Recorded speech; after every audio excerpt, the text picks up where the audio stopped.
Alright, so magandang gabi po sa atin lahat. Dito po tayo muli sa ating daily words of encouragement sa gabing ito. At sa lahat po ng nakikinig, sama po kayo naroroon, ay ang Panginoon po ang magpala sa bawat sa inyo. Okay?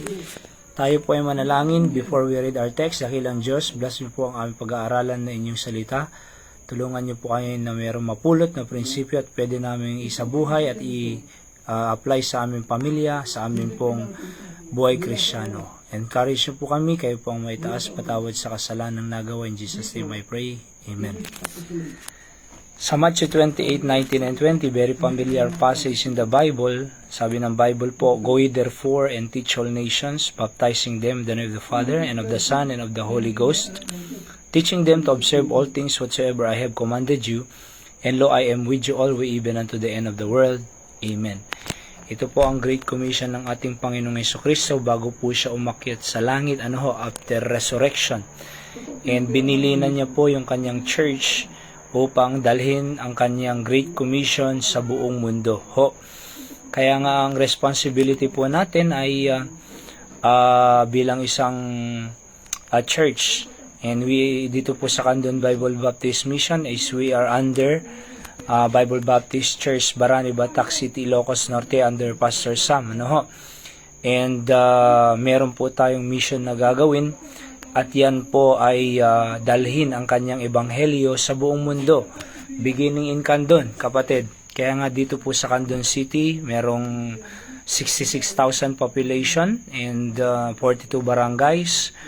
At kinakailangan pong magsama-sama po tayo upang ibahagi ang kanyang kaligtasan, mga kapatid, ang kanyang ebanghelyo. And go ye therefore and teach all nations. Tatlong bagay po dito Una yung education. Pangalawa yung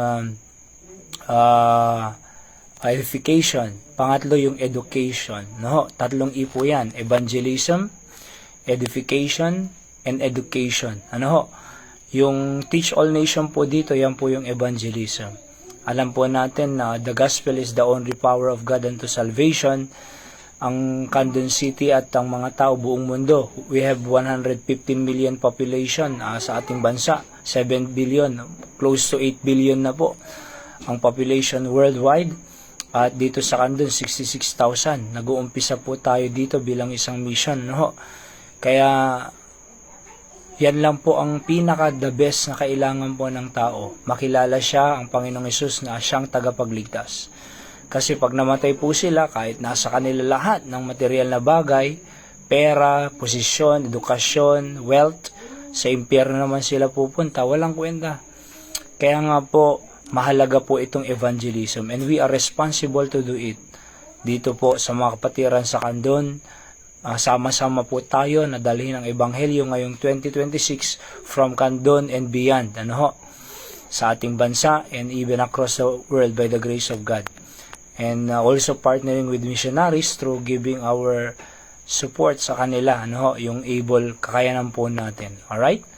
And baptizing them in the name of the Father and the Son and of the Holy Ghost. Edification po yan, sapagkat ang susunod po after salvation, after you got saved, after you became a child of God, ay nagpapabaptize po sila. Yan po ay katuruan ng Biblia, ng Diyos, ng Panginoong Hesus, na binabaptize. Kaya kung ligtas ka na, hindi ka pa sumusunod sa tubig bautismo, dapat sumunod po tayo. Baptism is immersion, symbolizing the death, burial, and resurrection of Jesus Christ. Kaya nga pag inilubog ka lakip ni Kristong pagkamatay, pagkalibing at inaahon para sa panibagong buhay, lalakad sa panibagong buhay, di ba? And yung education po dyan, teaching them to observe all things whatsoever I have commanded you. So tinuruan na tayo mag-soul winning, tinuruan tayo paano gawin ang kalooban ng Diyos. Observe, ang ibig sabihin, gagawin po natin. Hindi lang po napakinggan, kundi dapat ginagawa po natin, kapatid. At ang pangako ng Panginoong Hesus po sa atin, and lo, I am with you always even unto the end of the world. Kasama po natin ang Panginoon. Yan po ang pinakamaganda sa mission po natin. Kasama natin ang Panginoon.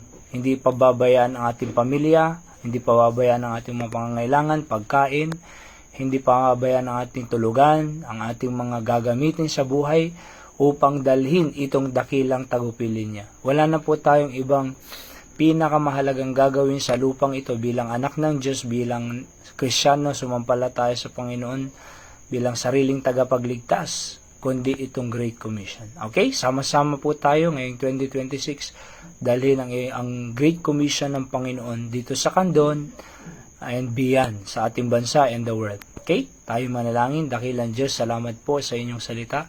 Pagpalain niyo sa aming buhay ang mga ito. Kayo po ang mag-bless sa bawat nakikinig.